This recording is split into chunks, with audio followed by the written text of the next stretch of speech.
Hello everyone, এ দেখো আমরা যেন কই আইছি।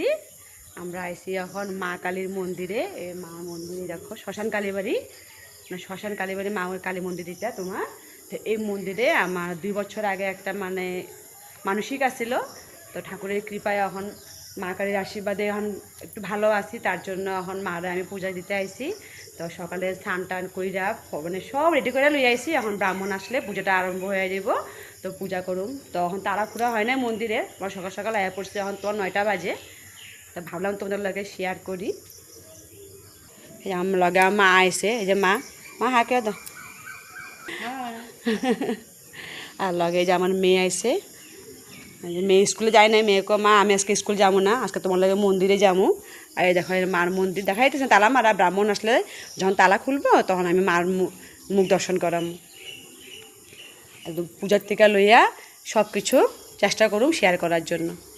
আর দেখো সামনে দেখো শ্মশান, দেখো যমুনামুখ শ্মশান, মানে এই দেখো জঙ্গলে জঙ্গল যে হয়ে আছে দেখা যাইতেছে না।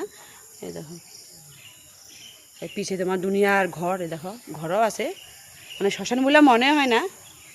এই দেখো দুনিয়ার ঘর, শ্মশানের লগে পুরো ঘর দেখো। আর এখানে মার মন্দির। পূজা দিব করে একটা টেনশন থাকে না, টেনশনে মানে পুরা কিরকম লাগতে আসলো। তাড়াতাড়ি করে সকাল সকাল উঠছে, উঠা মা আমি দুজনে মিললা কাজকর্ম সব শেষ কইরা স্নান টান কইরা এখন মার মন্দিরে আইসি। এখন ঠাকুর কইরা মার কৃপা যদি থাকে, যদি পূজাটা ভালো করে করতে পারি বা পূজাটা যদি ভালো মতন হয়ে যায় তো মনটা ভালো লাগবো। এখন মা জানে, মার কৃপা, এটাই আর কি তোমাদের লাগে মানে কইলাম। দেখো মাটা খুবই অন্ত দেখতে পারবা না, যখন পূজাটা আরম্ভ হয় মন্দির খোলা হইবা আমি তোদের লাগে শেয়ার করে দেবো মার মন্দির, মার মুখটা। এই দেখো আর ফল টল সব রেডি করে রাখছে, এই যে আইসে এই দেখো। আর সব কিছু যা যা মানে লাগে চেষ্টা করছে আনার জন্য, সব ধুয়ে টুয়ে আনছে ঘরের থেকে। ওই যে ব্রাহ্মণও আয়া পড়ছে, ওই যে ব্রাহ্মণ আইতেছে। কারা পাইবা? তো যখন পূজাটা আরম্ভ হইব, পূজাটা যখন করুম, এটা পরে ভিডিও শেয়ার করুম, তখন লেগে এটুকু টাটা।